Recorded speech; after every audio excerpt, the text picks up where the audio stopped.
Hello YouTube friends, it's Christy, and this is kind of interesting lighting. I'm going to go for it. I use natural lighting, so I can't really manipulate this. But anyways, I thought of doing this video very last minute because I was having a conversation with a girlfriend, and we were talking about the masculine and the feminine. We were talking about dating. We were talking about past relationships. We were basically talking girl stuff about men. And what came to mind as I was talking to her is, although we are not seeing anyone, how to stop, how to not get into that rut of shutting your feminine energy down, even if you don't have a man in your life. It's really, really important. And it really struck me when I was talking to her because she has been hermitizing. I call it hermitizing when you just kind of enclose yourself in your life and you keep your life really small and tight and protective. And you know, there's been a lot of trauma in her life. For most women, I think that there has been some type of trauma in our lives, whether small or large, that has impacted our relationships, and then of course with the partners that we have been with and or are with, depending on where you're at. And so in that kind of creating space and creating safety, there's a tendency to shut down the feminine and to shut down that energy that really keeps our aliveness. Now, we tend to think that that aliveness only comes when we're in relationship with a man, and I want to dispel that myth. I want to give you practical tools. If you are in a relationship that is stagnant, if you are in a relationship that is abusive and not healthy for you, or if you are single, how can we ignite and keep that feminine fire flowing and flaming without our partner? Or if you're in a relationship, how to take care of that flame so that your partner actually benefits. I kind of want to keep this towards single women, but take what you will from it and do what you may with it. This is just my opinion and my thoughts and musings for the day. So think of what your feminine energy feels like when you're excited, when you're in flow, when you're in rhythm, when you're at your most brilliant, sparkly, glittery, awesome femaleness. You have the light in your eyes, your skin is glowing, your body, you're very confident in who you are. Of course, this happens too when you're really moving in the direction of finding your authentic, most transparent self and expressing that to the world. Now, that feminine fire can continue to flow and flame without a partner. It's the second chakra. It's that sacral chakra that really ignites that fire. And that energy is all about creation, creativity, sensuality, sexuality. And for feminine, this is about play. This is about the arts. Anything that really moves our body, dance, gets us excited. It's not about thinking things. When we are in our heads too much, we forget to be in our feminine space, in our womb space, in our divine female energy. And that energy flows and moves. It is spontaneous. It's very playful. It's joyful. Think about dance. For those of you that really, really enjoy dance, and those of you that don't, I would totally invite you to take a look at moving your body, because that moves that energy around. It's like when you see belly dancers, it doesn't matter how voluptuous or thin I mean, they tend to be really just like big and full and voluptuous, but we are not. We are really ignited by the way that they're moving their body.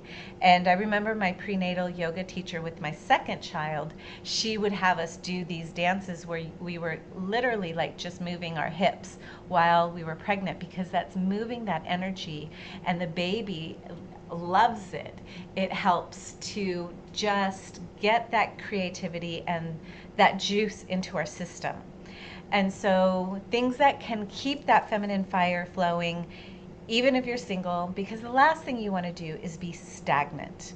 You may have gone through a bad breakup, or you may be really bitter about men, or you're just taking some time for yourself and you just want to spend time getting to know who you are before you go out and start to date again or look for a partner. What you want to do is continue to move it, because you don't move it, you lose it, right? And this isn't about hard exercising and getting that tight, the tight bones and the abs. This is really about keeping your flame that fuels your aliveness. And so if you're sitting too much in an office, if you're not moving your body, either walking, yoga, swimming, exercise of any sort, if you are not doing those things that create pleasure. We think of pleasure as only being sexual, but pleasure is how you eat a ripe fruit. It's how you enjoy your meal. It's how you can enjoy a sensual bath, or floating in a pool, or swimming in the ocean, or laying underneath a tree and feeling the grass on your skin. Pleasure is getting yourself a massage or giving yourself your own massage. Pleasure is what feels very natural, very honest, and very fluid through your body. It tantalizes you. It elicits this feeling of really of joy and excitement. And so when you are not fueling that, you're losing that energy. And so, yeah, maybe you're not with a partner and you're like, well, why do I need that feminine energy? Why do I need it if I don't have somebody to share it with? Because no matter who's in your life or who's not in your life, you should still be enjoying your life. You should still be living your life with or without him or the possibility of him. The more full and complete you are in enjoying your life, the more you have to bring to the table when the right guy appears. And he will actually benefit from all that aliveness instead of working so hard to pull it out of you. So when we are in partnership with a man that is really in his masculine, in his presence, in his full presence and purpose, and understands the value of a feminine fire and that woman, he will be more attracted to that energy of you being ignited instead of you being repressed, suppressed, oppressed, and pushing it down. So here's some practical tips of starting to do this right now. Date yourself. Absolutely date yourself. Take yourself out to a nice meal, something that you enjoy, that really makes your mouth water just thinking about it. Bring nature into play, whether it's a sunset or a walk through the park or going to the beach or going by the lake or just sitting on a blade of grass somewhere. It is about really incorporating beauty wherever you go. Create an altar space with photos that inspire you and remind you that your feminine power is not weak. It's actually really, really vital in these times right now, and so beneficial for you and the world around you. Create an altar, dip into nature, play with crystals. Bring in your alchemist, your medicine, witchy poo woman that is creating things. Knit, paint, sew, go to an art gallery, go to a poetry reading, go watch music, take your girlfriends and go to a concert. Maybe book a weekend with your girlfriends to get all that feminine flow moving. So the point is to play and be curious and to get out there, not contracting that space. When you contract that space, you hold tight in your stomach and you're not able to create, even in your job and even in the things that you love to do, because you're stuck. And that's my invitation for you, is to create more play, dance, move, yoga, belly dance, try something new. The feminine is curious. It's like a playful child that wants to get out there and see what can delight her. Is it a show? Is it watching another woman dance? Is it watching the sunset? Is it watching nature? Is it being immersed into a river? Do you feel like you want to run naked in the woods? This is how you keep it alive, and this is for you. So you're not doing it in desperation because it's going to hook a man or it's going to persuade him to be with you. You're doing this because this is your life force. So however many months or years you plan to be solo or have been solo, you can ignite this at any time. This brings you vitality.